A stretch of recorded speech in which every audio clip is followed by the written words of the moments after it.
Chapter 20. One day, as Jesus was teaching the people in the temple and preaching the gospel, the chief priests and the scribes with the elders came up and said to him, "Tell us by what authority you do these things, and who it is that gave you this authority." He answered them, "I also will ask you a question. Now tell me, was the baptism of John from heaven or from man?" And they discussed it with one another, saying, "If we say from heaven, he will say, 'Why did you not believe him?' But if we say from man, all the people will stone us to death, for they are convinced that John was a prophet." So they answered that they did not know where it came from. And Jesus said to them, "Neither will I tell you by what authority I do these things." And he began to tell the people this parable. A man planted a vineyard and let it out to tenants, and went into another country for a long while. When the time came, he sent a servant to the tenants so that they would give him some of the fruit of the vineyard. But the tenants beat him and sent him away empty-handed, and he sent another servant.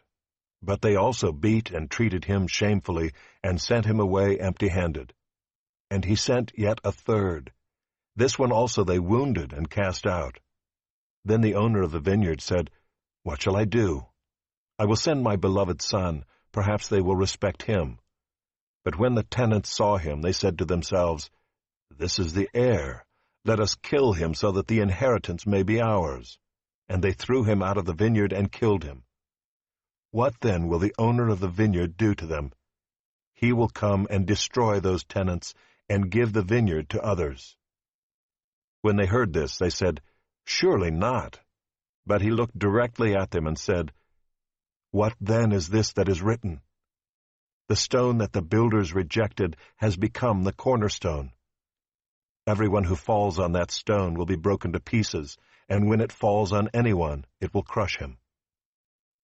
The scribes and the chief priests sought to lay hands on him at that very hour, for they perceived that he had told this parable against them, but they feared the people.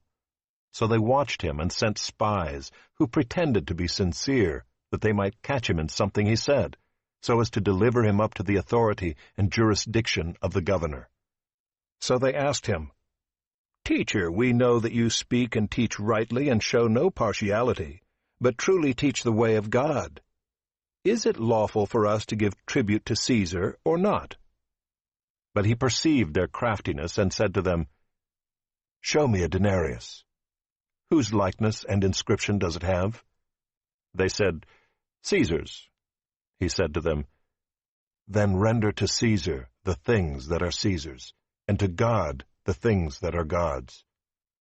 And they were not able in the presence of the people to catch him in what he said, but marveling at his answer, they became silent. There came to him some Sadducees, those who deny that there is a resurrection, and they asked him a question, saying, "Teacher, Moses wrote for us that if a man's brother dies, having a wife but no children, the man must take the widow and raise up offspring for his brother. Now there were 7 brothers. The first took a wife and died without children, and the second and the third took her, and likewise all 7 left no children and died. Afterward the woman also died. In the resurrection, therefore, whose wife will the woman be? For the 7 had her as wife." And Jesus said to them, "The sons of this age marry and are given in marriage. But those who are considered worthy to attain to that age and to the resurrection from the dead neither marry nor are given in marriage. For they cannot die any more, because they are equal to angels and are sons of God, being sons of the resurrection. But that the dead are raised, even Moses showed, in a passage about the bush, where he calls the Lord the God of Abraham and the God of Isaac and the God of Jacob. Now he is not God of the dead, but of the living, for all live to him." Then some of the scribes answered, "Teacher, you have spoken well," for they no longer dared to ask him any question. But he said to them, "How can they say that the Christ is David's son? For David himself says in the book of Psalms, 'The Lord said to my Lord, Sit at my right hand, until I make your enemies your footstool.' David thus calls him Lord. So how is he his son?" And in the hearing of all the people he said to his disciples, "Beware of the scribes who like to walk around in long robes and love greetings in the marketplaces and the best seats in the synagogues and the places of honor at feasts, who devour widows' houses and for a pretense make long prayers. They will receive the greater condemnation.